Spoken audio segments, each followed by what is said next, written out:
લોકસભા ચૂંટણી માટે મતદાન પૂર્ણ થયું છે। 266 ઉમેદવારોના ભાવિ ઈવીએમમાં સીલ થયા છે। હવે 4 જૂને પરિણામ પર સૌની નજર રહેશે। અત્યાર સુધીમાં સૌથી વધુ મતદાન વલસાડમાં નોંધાયું છે। વલસાડમાં 73% મતદાન થયું છે, તો ભાવનગરમાં સૌથી ઓછું મતદાન થયું છે। ભાવનગરમાં 49.06% મતદાન થયું છે। અમદાવાદ પશ્ચિમમાં 55% મતદાન થયું છે। રાજકોટની વાત કરીએ, રાજકોટમાં 59.60%, જામનગર લોકસભા સીટ ઉપર 57.67% મતદાન થયું છે। સુરેન્દ્રનગરમાં 53.43%, પંચમહાલમાં 58.27%, આણંદમાં 64.90%, પાટણમાં 58.37%, સાબરકાંઠામાં 60.25%, ખેડામાં 57.87%, તો સાથે જ બનાસકાંઠામાં 69.41%, દાહોદમાં 58%, ભરૂચમાં 68.75%, મહેસાણામાં 64.93%, બારડોલીમાં 60.86%, નવસારીમાં 58%, વલસાડમાં 73%, સૌથી વધુ વલસાડમાં મતદાન થયું છે। વડોદરામાં 61.56% મતદાન થયું છે। છોટાઉદેપુરમાં 68%, કચ્છમાં 55.33%, જૂનાગઢમાં 60%, અમરેલીમાં 50.07%, ભાવનગરમાં 49.06% આંકડા અત્યારે સામે આવ્યા છે। પોરબંદરમાં 51.76% મતદાન થયું છે। અમદાવાદ પૂર્વમાં 55% મતદાન થયું છે। અમદાવાદ પશ્ચિમમાં પણ 55% મતદાન થયું છે। ગાંધીનગરમાં 56.82% મતદાન સરેરાશ નોંધાયું છે। ચૂંટણી પંચ તરફથી આ અંગે જાહેરાત કરવામાં આવશે।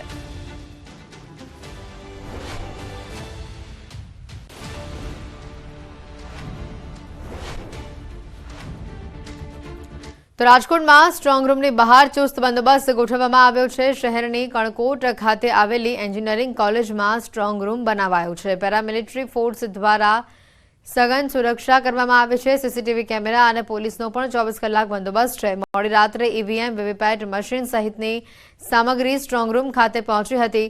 આજે વહેલી સવાર સુધી સીલ મારવાની કામગીરી કરાઈ હતી। 2036 મતદાન મથકો પર મંગળવારે ચૂંટણી યોજાઈ હતી। ઈવીએમ અને વીવીપેટ મશીન સહિતની ચૂંટણી સામગ્રીઓ પહોંચી હતી। 7 જેટલા રિસીવિંગ અને ડિસ્પેચિંગ સેન્ટર પર પહોંચી છે સામગ્રી।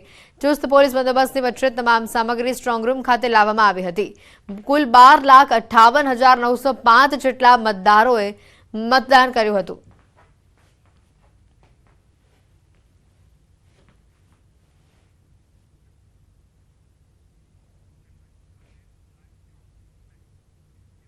તમામ 266 ઉમેદવારોના ભાવિ સીલ થઈ ચૂક્યા છે। અને હવે મહત્વની વાત છે સ્ટ્રોંગ રૂમની બહાર, કારણ કે સ્ટ્રોંગ રૂમની બહાર નેતાજીની પણ બાજ નજર છે અને હાલ તમામ ઈવીએમ સીલ કરી દેવામાં આવ્યા છે। આપ જોઈ રહ્યા છો મારી પાછળ સ્ક્રીનમાં, અમદાવાદથી અમારી સાથે સંવાદદાતા વિભુ અને રાજકોટથી સંવાદદાતા હાર્દિક અહીંયા જોડાઈ ચૂક્યા છે। વિભુ, સૌથી મહત્વની વાત, ગઈકાલે મતદાન જે રીતે પૂર્ણ થયું અને હવે સ્ટ્રોંગ રૂમની બહાર બાજ નજર રખાઈ રહી છે, તમામ ઈવીએમ સીલ કરી દેવામાં આવ્યા છે।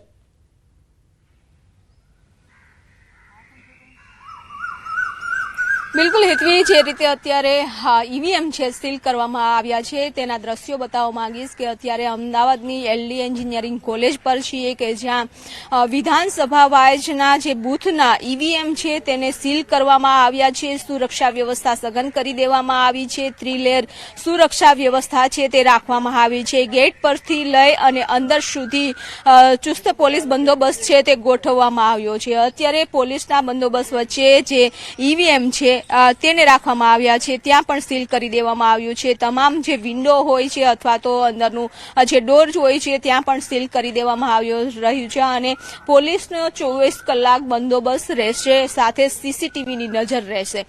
જો કે સુરક્ષા વ્યવસ્થા સાથે સાથે જે રાજકીય પાર્ટીઓ છે તેના પણ નેતાઓની નજર છે તે જે સ્ટ્રોંગ રૂમ છે તેના પર રહેશે, કારણ કે હજુ બી ઘણો સમય છે પરિણામ આવવાનો અને ત્યાં સુધી આ ઈવીએમને છે તે સીલ રાખવામાં આવશે। એટલે કે તમામ જે ઉમેદવારો છે, ગુજરાતના 266 જે ઉમેદવારો હતા તેના ભાવિ અત્યારે ઈવીએમમાં સીલ થઈ ગયા છે અને ઈવીએમ પણ સુરક્ષિત રાખવામાં આવી રહ્યા છે।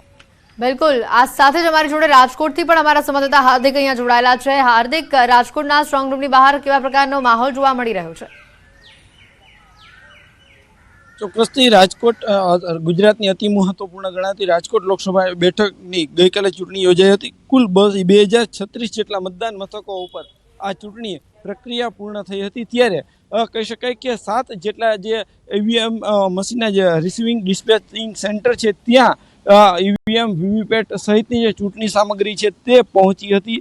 ત્યારબાદ વાત કરવામાં આવે તો જે છે આ સામગ્રી પૂર્ણ થયા બાદ હાલ આપણી સાથે અહીંયા ગુજરાત ભાજપ પ્રદેશ ઉપાધ્યક્ષ ભરતભાઈ બોગરા પણ પહોંચ્યા છે. આપણે એમની સાથે પણ વાત કરવાનો પ્રયાસ કરીશું. ભરતભાઈ, શું કહેશો? આજે તમે આવ્યા છો મુલાકાત? ચોક્કસપણે અત્યારે ઈવીએમના ગઈકાલથી મતદાન પત્યા પછી ઈવીએમ સ્ટ્રોંગ રૂમની અંદર આવી રહ્યા હતા. અત્યારે ઈવીએમના દરેક સ્ટ્રોંગ રૂમને સાથે વિધાનસભાના સ્ટ્રોંગ રૂમને, રાજકોટ લોકસભાની સાથે વિધાનસભાના સ્ટ્રોંગ રૂમને સીલ મારવા માટેની કાર્યવાહી વહેલી સવારથી ચાલતી હતી.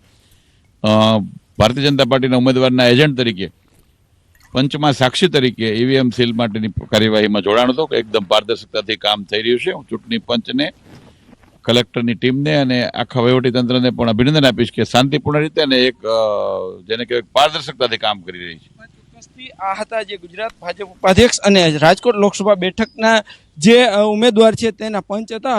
હજુ પણ ક્યાંક ને ક્યાંક કહી શકાય કે પંચની સાક્ષી સાથે જે સાઇન કરવાની જે કામગીરી હતી તે હજુ સુધી ચાલતી હતી. મોડી રાત સુધી કામગીરી ચાલતી હતી. તો બીજી તરફ અત્યારે પણ સ્ટ્રોંગ રૂમ બહારના દ્રશ્યો જોઈ શકો છો કે જે છે ચુસ્ત બંદોબસ્ત ગોઠવી દેવામાં આવ્યો છે. અલગ અલગ લેયરમાં આ બંદોબસ્ત જે ગોઠવવામાં આવ્યો છે. સૌ પ્રથમ પેરામિલિટરી ફોર્સ છે, ત્યારબાદ સ્થાનિક પોલીસ છે, એસઆરપી પોલીસ છે, અલગ અલગ પોલીસના જે લેયર છે, અલગ અલગ પોલીસ જવાનો છે, તેમના દ્વારા ચુસ્ત બંદોબસ્ત ગોઠવી દેવામાં આવ્યો છે. તો સાથે સાથે સમગ્ર આ વિસ્તાર છે તેમને સીસીટીવી કેમેરાથી પણ કોર્ડન કરી દેવામાં આવ્યો છે.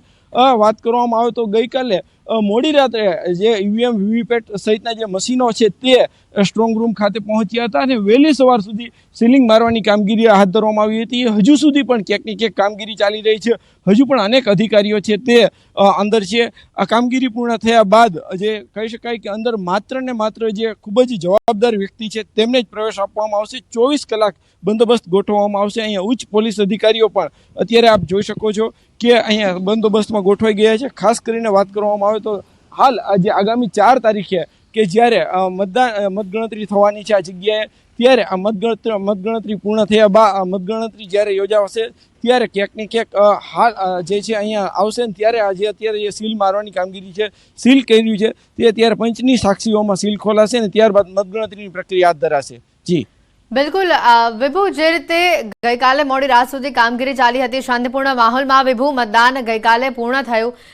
ચોક્કસથી જે રીતે મતદાનની ટકાવારી સામે આવી છે તે ઘણી ઓછી છે અને જેના કારણે ઘણા તર્ક વિતર્કો અને ઘણા આક્ષેપ પ્રત્યાક્ષેપો પણ થઈ રહ્યા છે. હવે વાત જ્યારે સ્ટ્રોંગ રૂમની આવે છે ત્યારે નેતાઓની પણ એટલી જ નજર આ સ્ટ્રોંગ રૂમની બહાર હવે જોવા મળશે, કારણ કે 4 જૂને પરિણામ આવવાનું છે. સમય હજી ઘણો લાંબો છે.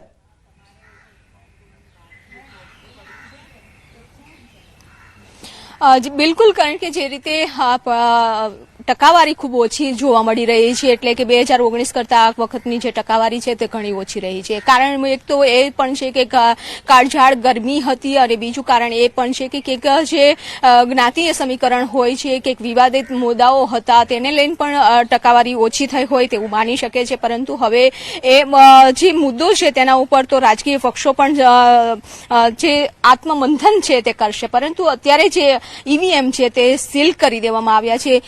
તમામ ઉમેદવારો છે તેનો ભાવિનો ફેસલો છે 4 તારીખે થશે, પરંતુ 4 તારીખ સુધી ખૂબ લાંબો સમય છે અને લાંબો સમય સુધી આ જે સ્ટ્રોંગ રૂમ છે તેમાં ઈવીએમ સીલ રહેશે.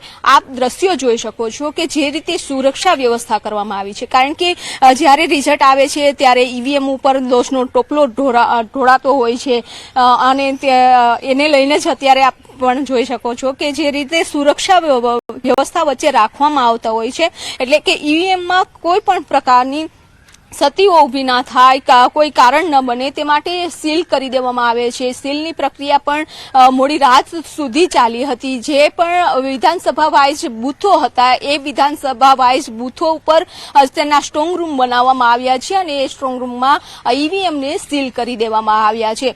અંદર જે રીતે સુરક્ષા વ્યવસ્થા સતત રાખવામાં આવશે, 24 કલાક બંદોબસ્ત છે તે રાખવામાં આવશે અને સીસીટીવી પણ ચારે તરફ છે તે રાખવામાં આવ્યા છે. એન્ટરથી લઈ અને જે સ્ટ્રોંગ રૂમ અંદર તરફનો છે ત્યાં સુધી તમામ વ્યવસ્થા છે તે કરી દેવામાં આવી છે. બહારથી પણ આપ દ્રશ્યો જોઈ શકો છો કે જે વિન્ડો છે આગળ, આ રૂમ નહીં પરંતુ આગળના જે રૂમ છે તેમાં સ્ટ્રોંગ રૂમ બનાવવામાં આવ્યો છે. બહારથી પણ જે સીલ કરી દેવામાં આવ્યું છે કે કોઈ પણ પ્રકારનો જે પ્રક્રિયામાં ખલેલ ન પહોંચે તે માટે આ સ્ટ્રોંગ રૂમમાં ઈવીએમ ખૂબ જ સુરક્ષિત રાખવામાં આવતા હોય છે. લાંબો સમય છે એટલે લાંબો સમય સુધી પણ રાત દિવસ 24 કલાક આ બંદોબસ્ત વચ્ચે ઈવીએમને સીલ રાખવામાં આવશે. સાથે સાથે જ રાજકીય પક્ષો છે તેના એજન્ટોની પણ આટાફેરાઓ છે તે વધી જશે, કારણ કે ઈવીએમ જ્યારે સીલ હોય છે ત્યારે તેમની પણ જે પ્રક્રિયા હોય છે કે તેઓ પણ સતત નજર રાખતા હોય છે. કોઈ પણ પ્રકારની ખામીઓ સર્જાય દેખાય તો તેઓ પણ ફરિયાદ કરતા હોય છે. પરંતુ અત્યારે જે ઈવીએમ સીલ કરવામાં આવ્યા છે એટલે કે અમદાવાદની ગુજરાત કોલેજ છે અને સાથે સાથે જ અમદાવાદની એલડી એન્જિનિયરિંગ કોલેજ છે કે જ્યાં ઈવીએમ બે જગ્યા ઉપર તમામ જે બૂથના ઈવીએમઓ છે તે સીલ કરી દેવામાં આવ્યા છે. બિલકુલ હાર્દિક, આ તરફ રાજકોટમાં પણ જે રસાકસી જોવા મળી હતી, રાજકોટના પણ જે સમીકરણો સામે આવ્યા હતા છેલ્લે અને રાજકોટની મતદાનની ટકાવારી અને હવે સ્ટ્રોંગ રૂમની બહાર બાજ નજર, કોઈ પણ પ્રકારની ગેરરીતિ ન થાય તેના માટે આ ઘણા બધા પરિબળો આ વખતે રાજકોટમાં જે રીતે અસર કરી રહ્યા છે. સ્ટ્રોંગ રૂમની બહાર કેવા પ્રકારની પોલીસ સુરક્ષા વ્યવસ્થા પણ એક તરફ જોવા મળી રહી છે. તો જે રીતે આપને બતાવી દે, ખાસ કરીને ગઈકાલે જે રીતે શાંતિપૂર્ણ માહોલમાં સમગ્ર રાજ્યમાં મતદાનની પ્રક્રિયા પૂર્ણ થઈ છે. રાજકોટની સીટ ઘણી મહત્વની હતી. રાજકોટમાં મતદાનની જે ટકાવારી હતી એ ઘણી મહત્વની હતી. એક તરફ જે રાજકોટનો માહોલ ઉભો થયો હતો મતદાન પહેલા અને ગઈકાલે ગરમીમાં જે મતદાનની આ ટકાવારી સામે આવી અને હવે મોડી રાત સુધી ચાલેલી આ કામગીરી દરમિયાન જે હવે સ્ટ્રોંગ રૂમ બનાવવામાં આવ્યા છે અલગ અલગ વિસ્તારોમાં. રાજકોટથી આપને દ્રશ્યો બતાવ્યા થોડા સમય પહેલા. સ્ટ્રોંગ રૂમ બનાવવામાં આવ્યો છે. તમામ ઉચ્ચ પોલીસ અધિકારીઓ સ્ટ્રોંગ રૂમમાં તેઓને ફરજ પર તૈનાત કરવામાં આવ્યા છે. કોઈ પણ પ્રકારની ગેરરીતિ ન થાય તેના માટેની પણ ખાસ ચોકસાઈ રાખવામાં આવી રહી છે. હાલ તમામ રાજ્યના 266 ઉમેદવારોના ભાવિ ઈવીએમમાં સીલ છે. સ્ટ્રોંગ રૂમની બહારથી હાર્દિક અમારી સાથે સંવાદદાતા રાજકોટથી અહીંયા જોડાઈ ચૂક્યા છે. હાર્દિક, કેવો માહોલ છે ખાસ કરીને રાજકોટમાં સ્ટ્રોંગ રૂમની બહાર અને ગઈકાલે જે મતદાનની ટકાવારી સામે આવી અને હવે આજથી જે આ પ્રક્રિયા ચાલુ થશે 4 જૂન સુધી, તેને લઈને વધુ વિગત શું છે? ચોક્કસથી હેતવી, રાજકોટ જે સ્ટ્રોંગ રૂમ છે ત્યાંના આપણે હું સૌપ્રથમ દ્રશ્યો બતાવવા માંગીશ કે અહીંયા અત્યારે હજુ પણ ક્યાંક ને ક્યાંક કામગીરી ચાલી રહી છે. હાલ જે રીતના વાત કરવામાં આવે તો રાજકોટ ખાતે આવેલું આ જે સ્ટ્રોંગ રૂમ છે ત્યાંના દ્રશ્યો છે. અહીંયા હજુ પણ ક્યાંક ને ક્યાંક કામગીરી ચાલુ છે. હજુ પણ અધિકારીઓ છે તે અહીંથી જઈ રહ્યા છે. ગઈકાલે અલગ 7 જેટલા રિસીવિંગ ડિસ્પેચિંગ સેન્ટર હતા ત્યાંથી ઈવીએમ વીવીપેટ સહિતની જે ચૂંટણી સામગ્રી હતી તે સ્ટ્રોંગ રૂમ ખાતે લાવવામાં આવી હતી. મોડી રાત્રે અહીંયા જે ચૂંટણી સામગ્રી પહોંચ્યા બાદ આજે વહેલી સવાર સુધી જે સીલિંગની કામગીરી હાથ ધરાઈ હતી. અત્યારે અહીંયા ચુસ્ત બંદોબસ્ત પણ ગોઠવી દેવામાં આવ્યો છે. ખાસ કરીને વાત કરવામાં આવે તો અંદરની તરફ પેરામિલિટરી ફોર્સ છે, ત્યારબાદ સ્થાનિક પોલીસ, ત્યારબાદ એસઆરપીએમ અલગ લેયરમાં અહીંયા ચુસ્ત સુરક્ષા વ્યવસ્થા પણ ગોઠવવામાં આવી છે. ખાસ કરીને વાત કરવામાં આવે તો સમગ્ર વિસ્તાર છે તેને સીસીટીવી કેમેરાથી પણ કોર્ડન કરી લેવામાં આવ્યું છે. હવે જે છે મતગણતરી તે આગામી 4 તારીખે યોજાવાની છે. હવેનો જે સમય છે તે ક્યાંક વધુ સમય છે, ત્યારે આ સમય દરમિયાન કોઈ અનિચ્છનીય બનાવ ન બને એટલા માટે તંત્ર જે છે અત્યારે ચુસ્ત સુરક્ષા વ્યવસ્થા ગોઠવી દેવામાં આવી છે. આપ દ્રશ્યોમાં પણ જોઈ શકો છો કે હજુ પણ અધિકારીઓ છે તે ક્યાંક ને ક્યાંક બહાર નીકળી રહ્યા છે. આજે વહેલી સવાર સુધી જે કામગીરી ચાલી હતી, જે પંચ હતા, જે સાક્ષીઓ હતા ઈવીએમ સીલ કરતા સમયે એમને પણ અત્યારે બોલાવવામાં આવી રહ્યા છે. તેમની સાઇન લેવામાં આવી છે અને ત્યારબાદ કહી શકાય કે હવેની જે કામગીરી છે તે અત્યારે અહીં હાથ ધરાઈ રહી છે. તો બીજી તરફ આ કણકોટનો આ જે એન્જિનિયરિંગ વિસ્તાર છે, એન્જિનિયરિંગ કોલેજનો વિસ્તાર, તેમને જે છે સુરક્ષા છાવણીમાં બદલી દેવામાં આવ્યો છે અને અત્યારે અહીંયા જે રીતના વાત કરવામાં આવે તો ચુસ્ત સુરક્ષા વ્યવસ્થા વચ્ચે સ્ટ્રોંગ રૂમ છે ત્યાં અત્યારે અધિકારીઓ છે, ઉચ્ચ અધિકારીઓ છે તે પણ દેખરેખ રાખી રહ્યા છે. જી બિલકુલ હાર્દિક, આભાર માહિતી બદલ. અમારી સાથે સંવાદદાતા અમદાવાદથી વિભુ પણ જોડાયેલા હતા. વિભુ, આપ અમારી સાથે જોડાયેલા રહેજો, વધુ અપડેટ્સ અને માહિતી આપના પાસેથી મેળવતા રહીશું. સાથે જ આગળ વાત કરીએ તો લોકસભાની ચૂંટણીના 3જા તબક્કાનું મતદાન પણ સુખરૂપે પૂર્ણ થતાં જ કોંગ્રેસના ઉમેદવાર જ્ઞાનીબેન ઠાકોરે અંબાજી મંદિરે સંધ્યા આરતીમાં પહોંચ્યા, જ્યાં માતાજીની આરતી કરી પોતાની જીતની કામના કરી હતી. જ્ઞાનીબેને બનાસકાંઠા જિલ્લાના તમામ મતદારોનો પણ આભાર વ્યક્ત કર્યો.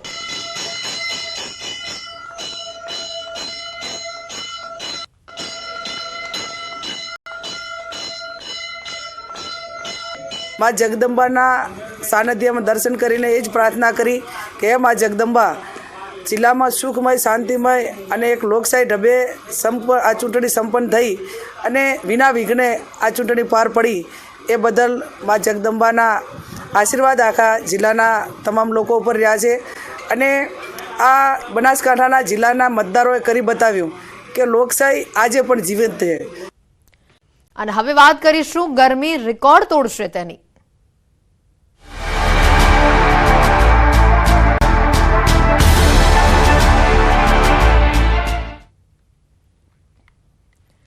તો ગઈકાલે મતદાનના દિવસે રાજ્યમાં રેકોર્ડ બ્રેક ગરમી પડી. અનેક શહેરોમાં 43 ડિગ્રીની આસપાસ તાપમાન નોંધાયું. 43.3 ડિગ્રી સાથે અમદાવાદ સૌથી ગરમ શહેર રહ્યું. અમદાવાદમાં સિઝનનું સૌથી ઊંચું તાપમાન ગઈકાલે આપણને જોવા મળ્યું. ભુજ અને સુરેન્દ્રનગરમાં પણ 43 ડિગ્રીની આસપાસ પારો જે છે તે જોવા મળ્યો. રાજકોટમાં 42.7 ડિગ્રી તાપમાન જોવા મળ્યું તો ગાંધીનગરમાં 42.5 ડિગ્રી તાપમાન જોવા મળ્યું. અમરેલી અને વડોદરામાં 41 ડિગ્રી તાપમાન નોંધાયું હતું. नॉर्थ वेस्टर्ली चल रही है जिसके कारण दो दी और भावनगर में हीट वेव का वार्निंग दी गई है और आने वाले 5 दिनों के लिए कोस्टल एरिया में हॉट एंड ह्यूमिड कंडीशन की वार्निंग है और जो डे 6 और डे 7 में बात करेंगे जो आइसोलेटेड प्लेसेस पे लाइट रेन होने का पूर्वानुमान दिया गया है तो एक फ्रेश WD नॉर्दर्न पार्ट को ऑफ इंडिया को अप्रोच कर रहा है इस डेट में जिसके कारण जो छोटा उदयपुर नर्मदा तापी और डांग में लाइट रेन आइसोलेटेड प्लेसेस होने का पूर्वानुमान है. અને આજ મુદ્દે વધુ વિગત મેળવવાનો પ્રયત્ન કરીશું. સંવાદદાતા વિભુ અમારી સાથે સીધા અહીંયા જોડાઈ ચૂક્યા છે. વિભુ, જે રીતે ગઈકાલે અમદાવાદનું તાપમાન સૌથી વધારે જોવા મળ્યું, અત્યાર સુધીનો રેકોર્ડ અમદાવાદમાં જોવા મળ્યો ગરમીનો આ સિઝનમાં, અને હજી પણ આવનારા 5 દિવસ ઘણા જ મહત્વના છે કારણ કે વધુ ગરમી પડવાની છે.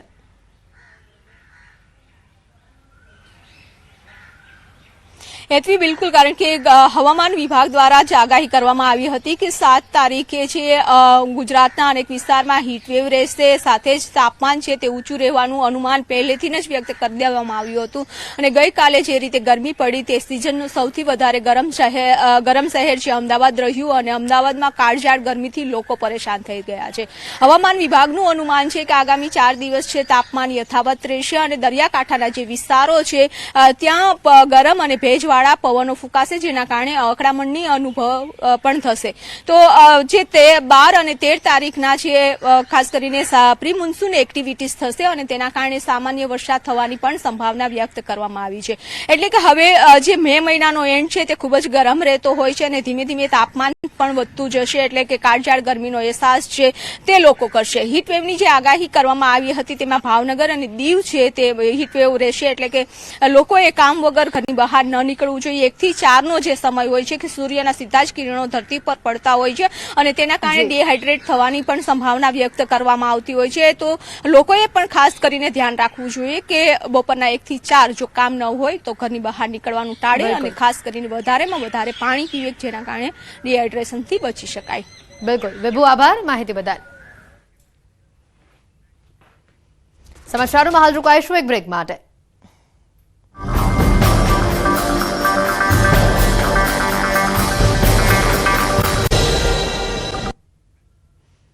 બ્રેક બાદ બુલેટિનમાં આપનું સ્વાગત છે. ચોમાસાને લઈને અંબાલાલની મોટી આગાહી અહીંયા સામે આવે છે. આંધી, વંટોળ અને ગાજવીજ સાથે વરસાદ થઈ શકે છે. તારીખ 10 થી 15 મે સુધી અંબાલાલની મોટી આગાહી આવી છે. 10 થી 15 મે સુધી ભારે આંધી અને વંટોળ સાથે પ્રી મોન્સૂન એક્ટિવિટી થશે. મે માસમાં બંગાળ ઉપસાગરમાં ચક્રવાતો સર્જાવાની શક્યતા રહે છે અને આ ચક્રવાતો લગભગ 10, 11, 12 મે પછી તેની શક્યતાઓ વધારે રહેશે અને તારીખ 17 થી 24માં આંદોમાન નિકોબાર ટાપુ પર ચોમાસું શરૂ થવાની શક્યતા રહેશે. દક્ષિણ ઉપસાગરમાં ભારે હલચલ જોવા મળશે અને ત્યારબાદ જે લક્ષદ્વીપના ટાપુઓમાં પણ થોડીક અસર જોવા મળશે. બુલેટિનમાં અત્યારે ફક્ત આટલું જ. રજા આપશો. નમસ્કાર.